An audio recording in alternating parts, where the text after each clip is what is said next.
Puji Tuhan. Selamat pagi, Bapak Ibu Saudara yang diberkati oleh Tuhan. Kita mengucap syukur buat hari yang baru yang Tuhan berikan buat kita semua. Mari sebelum kita memulai hari ini, kita mau sama-sama merenungkan firman Tuhan. Mari kita berdoa. Bapa yang baik, kami mengucap syukur buat hari yang baru yang Tuhan berikan buat kami semua.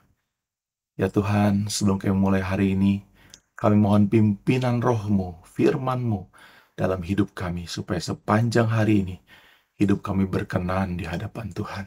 Terpujilah nama-Mu, kami siap untuk dengar firman Tuhan. Dalam nama Yesus, haleluya. Amin. Puji Tuhan. Bapak Ibu, pada hari ini, masih dalam rangkaian renungan kita mengenai buah roh, yaitu khususnya mengenai sukacita. Ya, temanya pada hari ini adalah God will provide, ya, atau Allah akan menyediakan. Puji Tuhan.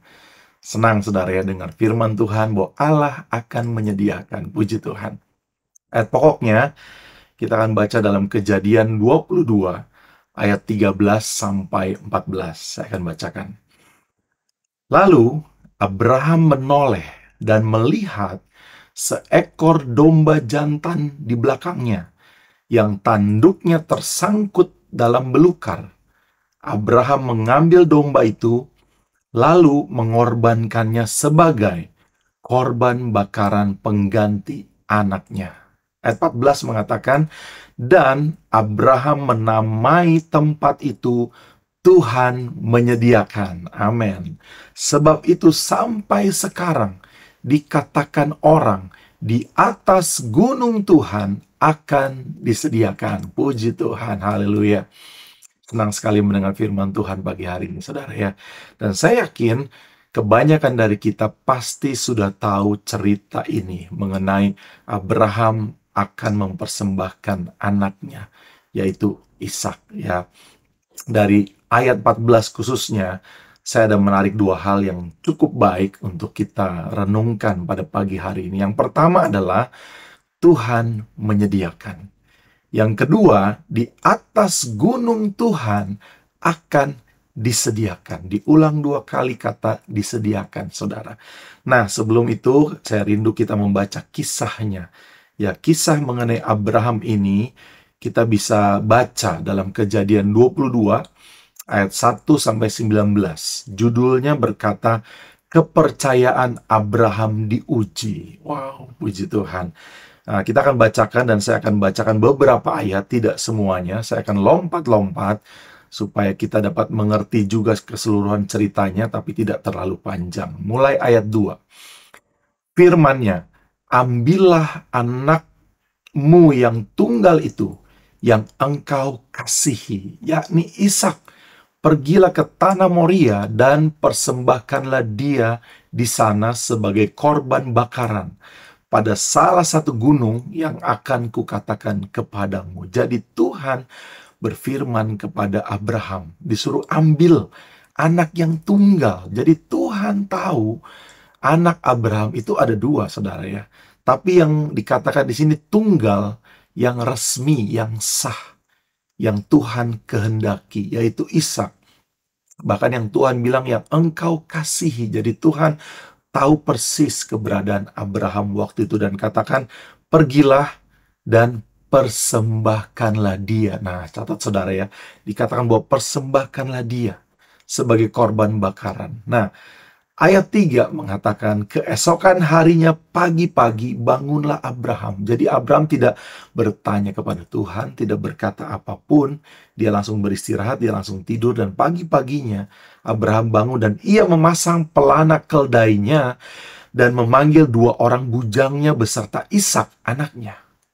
Ia membelah juga kayu untuk korban bakaran itu, lalu berangkatlah ia dan pergi ke tempat yang dikatakan Allah kepadanya, sesuai dengan apa yang Tuhan perintahkan. Ayat 5 mengatakan, kata Abraham kepada kedua bujangnya itu, tinggallah kamu di sini dengan keldai ini, aku beserta anak ini akan pergi ke sana.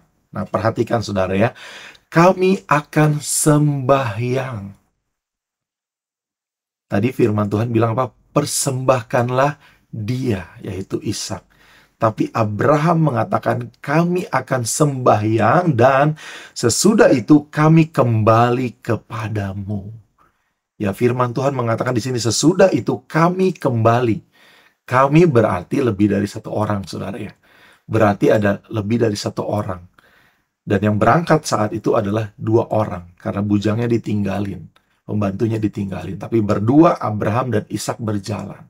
Dan firman Tuhan mengatakan suruh persembahkan. Ya, tapi Abraham punya iman sama Tuhan, bahwa dia bilang, kami akan sembahyang dan sesudah itu kami akan kembali kepadamu.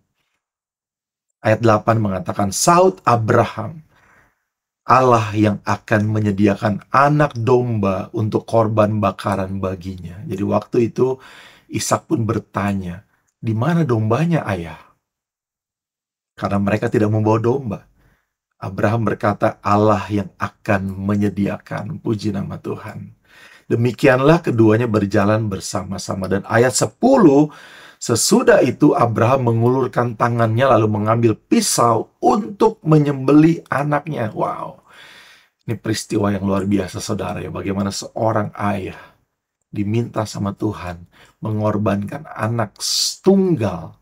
Ya, anak tunggalnya yang sangat dikasihi. Dan pada saat itu dia sudah mengambil pisau untuk menyembelih.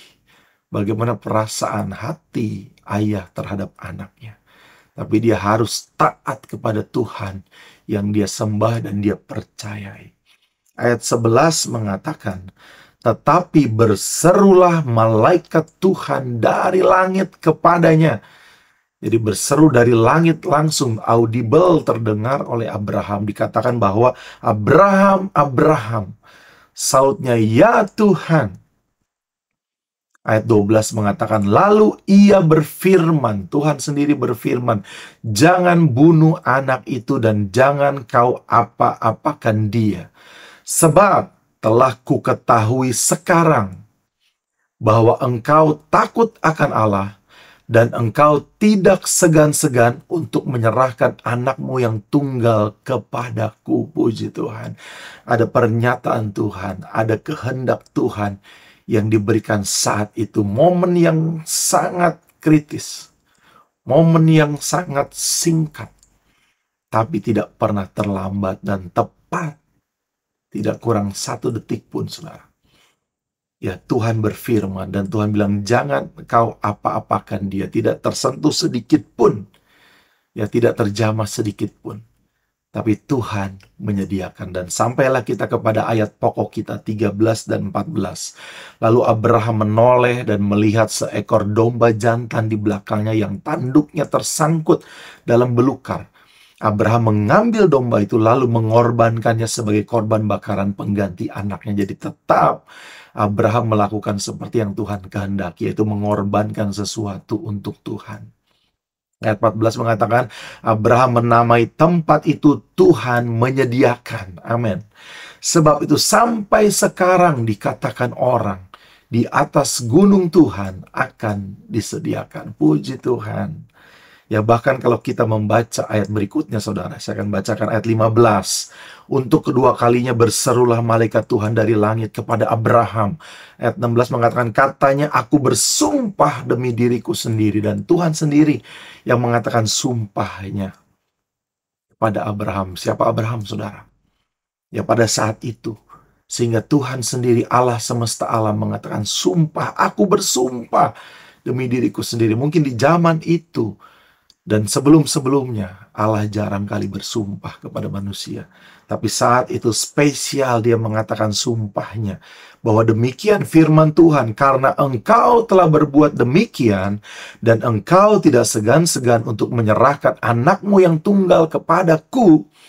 Ayat 17, maka aku akan memberkati engkau berlimpah-limpah dan membuat keturunanmu sangat banyak seperti bintang di langit dan seperti pasir di tepi laut. Dan keturunanmu itu akan menduduki kota-kota musuhnya. Bahkan ayat 18 mengatakan, oleh karena keturunanmu lah semua bangsa di bumi akan mendapat berkat. Karena engkau Apa saudara, firman Tuhan mengatakan, karena engkau mendengarkan firman-Ku. Oh, puji nama Tuhan. Dia Allah yang berkuasa, Dia Allah yang dahsyat. Dia Allah yang menyediakan. Ingat saudara bahwa Dia Tuhan yang menyediakan setiap keperluan atau kebutuhan kita. Bukan keinginan kita yang mungkin belum tentu sesuai dengan kehendak Tuhan atau keinginan hati Tuhan. Tapi kalau itu sebuah kebutuhan kita, umat Tuhan, saya yakin Tuhan pasti akan menyediakan. Amin. Lalu bagaimana caranya supaya Tuhan menyediakan kebutuhan kita? Yang pertama, kita mau beriman secara pribadi, secara personal, ataupun mungkin secara keluarga. Kita beriman bahwa Tuhan pasti menyediakan. Amin. Dan yang kedua dikatakan bahwa di atas gunung Tuhan akan disediakan, ada sebuah pernyataan iman yang lebih spesifik, yang lebih mendalam.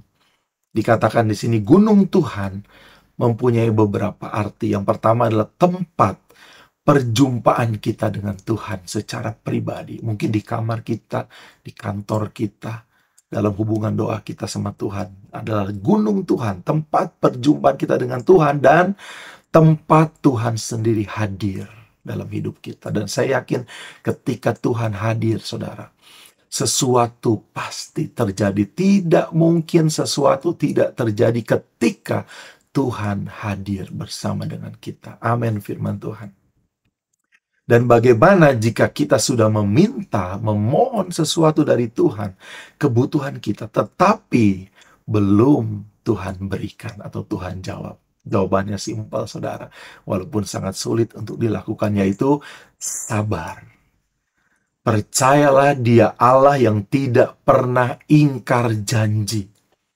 Dia Allah yang tidak pernah terlambat. Tidak pernah terlalu cepat, tetapi selalu tepat pada waktunya. Amin. Bukankah kita sering menyanyikan bahwa Jehovah Rafa, Allah yang menyembuhkan, Jehovah Jireh, Allah yang mencukupi, Jehovah Nisi, panji keselamatan, Jehovah Shalom, sang damai. Jehovah, Dia Allah kita, saudara.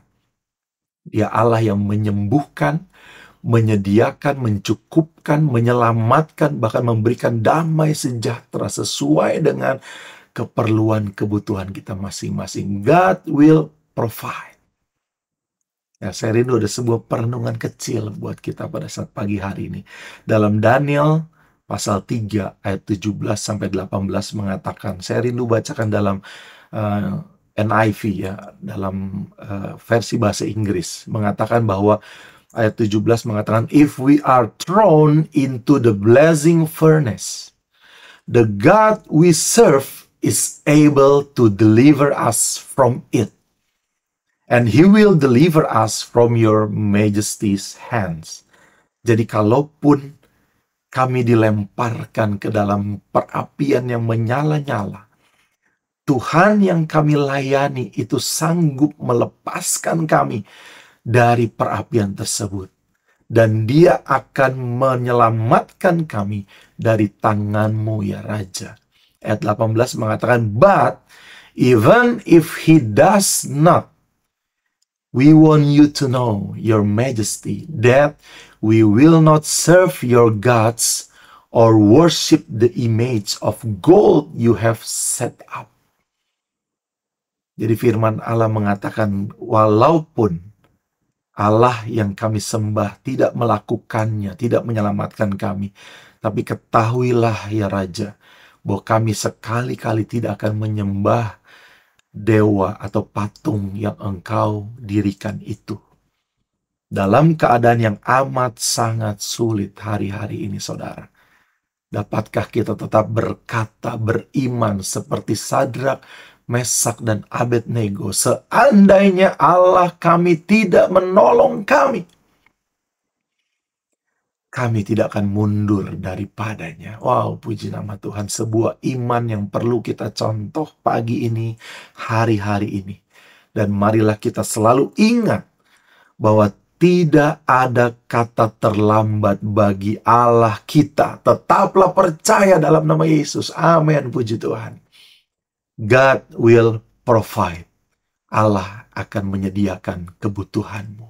Amin, firman Tuhan. Puji Tuhan.